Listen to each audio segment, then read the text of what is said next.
What are you anticipating today? Now, if you said nothing, I get it. It's kind of hard with coronavirus to be anticipating anything with the way everything is changing. But I want to challenge you. Anticipation means the act of looking forward. If you're at home stuck because your normal routine has been disrupted, well, I get it. I think it's time to think a different way. I think it's time to start dreaming again, actually. Dreaming has benefits when it's used intentionally. I mean, we can daydream and waste a lot of time, but there's scientific proof that when you use daydreaming intentionally, it actually helps. You know, with all of the negative thoughts that are running through our minds and the news that's constantly reporting on the state of the coronavirus, and while that is cause for concern and should cause us to pray, and to pray for those especially that are on the front lines and those that are ill, and some of our families have already been affected by it, and we need to take it seriously. But if all we do is focus on the negative issues, it increases our anxiety and raises our stress level. And when that happens, we forget to dream. So is it possible right now to flip the switch on our thoughts? Yes, it is. Let me read you a quote from Jeffrey Davis on Psychology Today's website, all about daydreaming. He says, "It turns out that the same brain region stimulated during daydreaming and mind wandering also lights up when we're ruminating and worrying. The trick for most of us, though, is how to train our minds to wander without getting lost in fret, anxiety, or utter indolence." Now, I don't know about you, but I think I'd rather be daydreaming about something that brings me courage than to get lost in worry and anxiety, which is really the tendency today. So I want you to right now close your eyes as you're listening to me. And I want you to remember being a child in your favorite place. Now, do you have your eyes closed? Are you in that favorite place? Now, where are you? Picture it. Go ahead and picture it. What are the sights? What are the smells? What are you hearing? Now, as you're processing that, what is your body doing? Are you relaxing?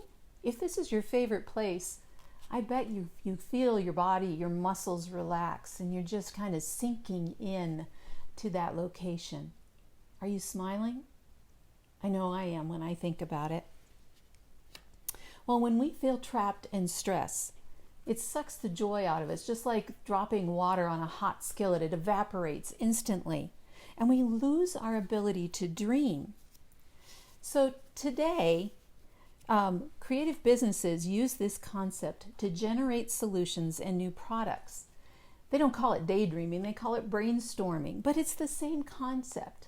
And so today, I think it's time to add some of these daydreaming techniques to our home during the midst of the coronavirus. But before you start, you have to agree to these ground rules, okay? The first one is money is not a factor. So when you're daydreaming, you can't think about money. Just throw that out the window. The second thing is no idea is too wild or far-fetched. Remember that box that we all tend to live in? Well, think outside of it. In fact, I want you to think so far outside of the box that the box does not exist, okay?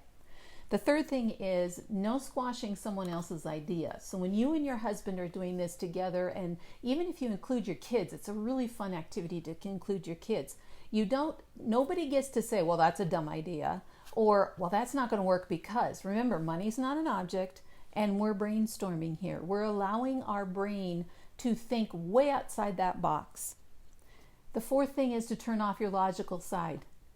That tends to be what shuts things down for me as I start to think about all of the, how am I going to make this happen, instead of just dreaming.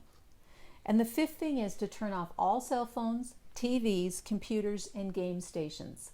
You want zero distractions. Now, we're going to talk about the 7 directed daydreams that you can use to lift your spirits and to bring courage during this time of doom and gloom.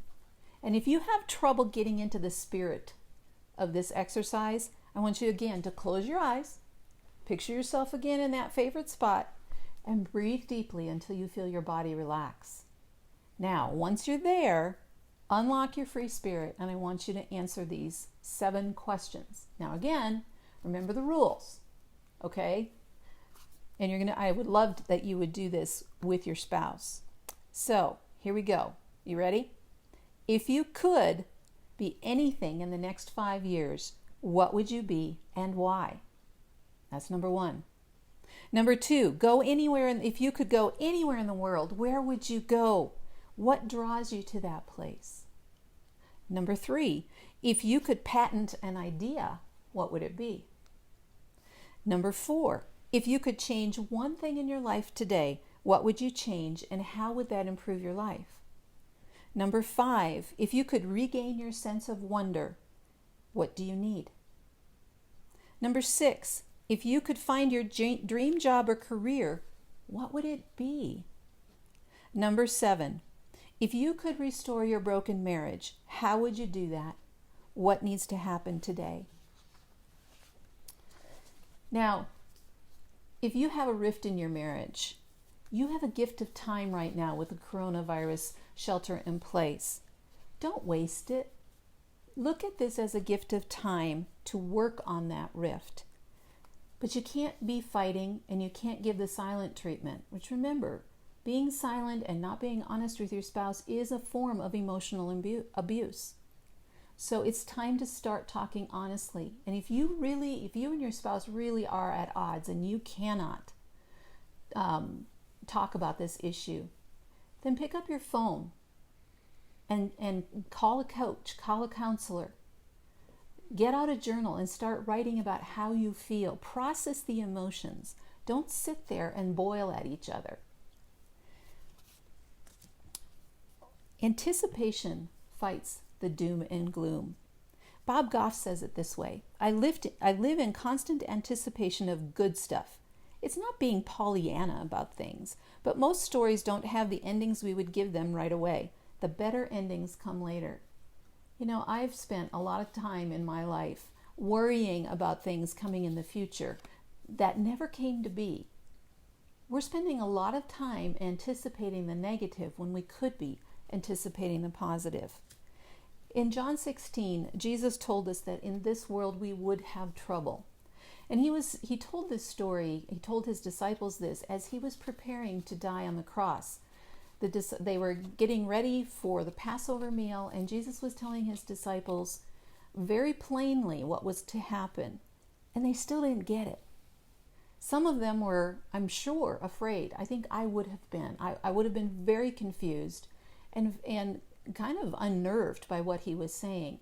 But he comes right out and he tells them that in just a few days they aren't going to see him again, and they're going to grieve and they're going to face sorrow. In fact, when he did die on the cross, his disciples fled because they were afraid for their lives.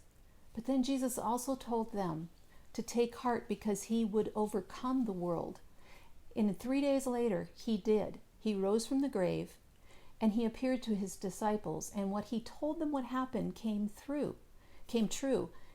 He was alive, and their grief, understandable grief, and their fear turned into joy that they didn't know they could experience. So in this life, we're going to have struggles. That's a fact of life. We can't avoid them. But what's important is what we do and learn from those struggles that change us. Are you willing to brainstorm solutions today? Or are you going to stay frozen in fear, to stay stuck? You know, it's your choice. If you need someone to talk to, I'd love to help you process through some of the things that are happening right now, the emotions, the fears. Just hop over to my website at KirstenDSamuel.com. That's KIRSTEN, D as in Diane, Samuel, SAMUEL.com, and click on the blue button on the home page. You can schedule a free 30-minute consultation with me, and let's start unfreezing those fears.